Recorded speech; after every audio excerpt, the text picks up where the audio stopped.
नमस्कार, मैं पलक त्रिवेदी और आप देख रहे हैं इंडिया न्यूज का डिजिटल प्लेटफॉर्म। उत्तर प्रदेश के राजनीति में एक ऐसा बयान सामने आया है जिसने सियासी पारे को अचानक से उबाल पर ला के रख दिया है।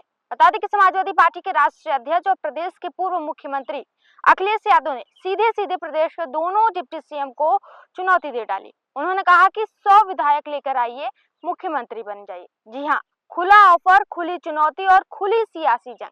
दरअसल एक जनसभा और मीडिया बातचीत के दौरान अखिलेश यादव ने दावा किया कि अगर भारतीय जनता पार्टी के भीतर असंतोष है, अगर नेतृत्व से नाराजगी है, तो जो भी विधायक 100 लाएंगे वो मुख्यमंत्री बन सकते हैं। ये बयान सीधे तौर पर प्रदेश के डिप्टी सीएम केशव प्रसाद मौर्य और ब्रजेश पाठक की ओर इशारा माना जा रहा है। संदेश साफ है कि बीजेपी के अंदर सब कुछ ठीक नहीं और विपक्ष उस दरार को उजागर करना चाहता है। अब सवाल यही है कि क्या ये सिर्फ बयानबाजी है या फिर यह एक सोची समझी रणनीति है। उत्तर प्रदेश की सत्ता इस वक्त भारतीय जनता पार्टी के पास है और मुख्यमंत्री हैं योगी आदित्यनाथ। ऐसे में 100 विधायकों की बात करना सीधा सत्ता समीकरण को चुनौती देना है।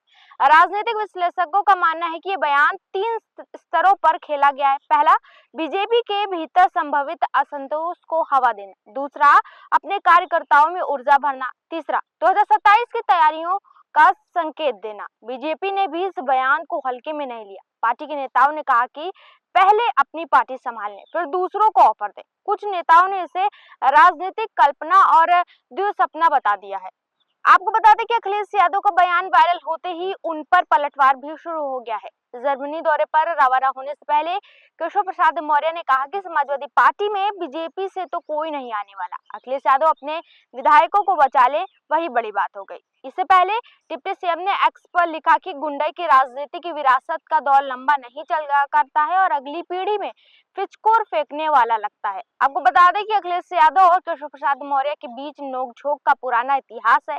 2022 के विधानसभा सत्र के दौरान दोनों नेताओं के बीच तगड़ी बहस हो गई थी। केशव प्रसाद मौर्य ने सपा सरकार के कार्यकाल में हुए कार्यों पर तंज कसा, जिस पर अखिलेश यादव भड़क गए थे। ये मामला इतना बढ़ा कि मुख्यमंत्री योगी आदित्यनाथ को हस्तक्षेप करके सदन के सदस्यों से मर्यादा बनाए रखने की अपील करनी पड़ी। इस विवाद ने सदन की कार्रवाई को बाधित किया था और दोनों पक्षों ने एक दूसरे पर अभद्र भाषा का प्रयोग करने का भी आरोप लगाया था। आपको बता दें कि अब सवाल यही उठता है, क्या अखिलेश यादव वास्तव में बीजेपी में सेंध की संभावना देख रहे हैं या ये महज मनोवैज्ञानिक दबाव बनाने की रणनीति है। उत्तर प्रदेश विधानसभा में 403 सीटें हैं।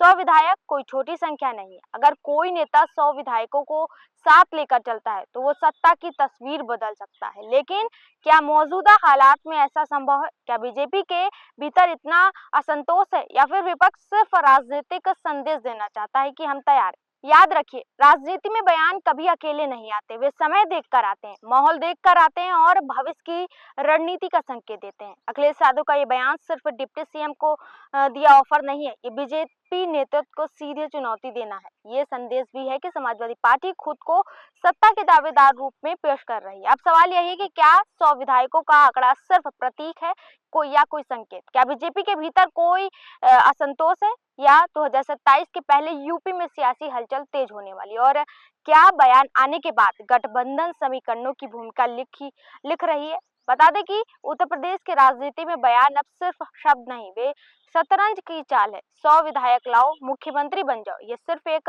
ऑफर नहीं, ये सियासी चुनौती है, ये मनोवैज्ञानिक वार है और शायद आने वाले राजनीतिक संग्राम की शुरुआत भी। अब देखना है कि क्या ये बयान हवा बनकर बन जाएगा या फिर आने वाले दिनों में सियासत की दिशा बदल देगा। फिलहाल के लिए इतना ही। ऐसे ताज़ा जानकारी और खबरों के लिए हमारे साथ जुड़े रहिए और देखते रहिए इंडिया न्यूज का डिजिटल प्लेटफॉर्म।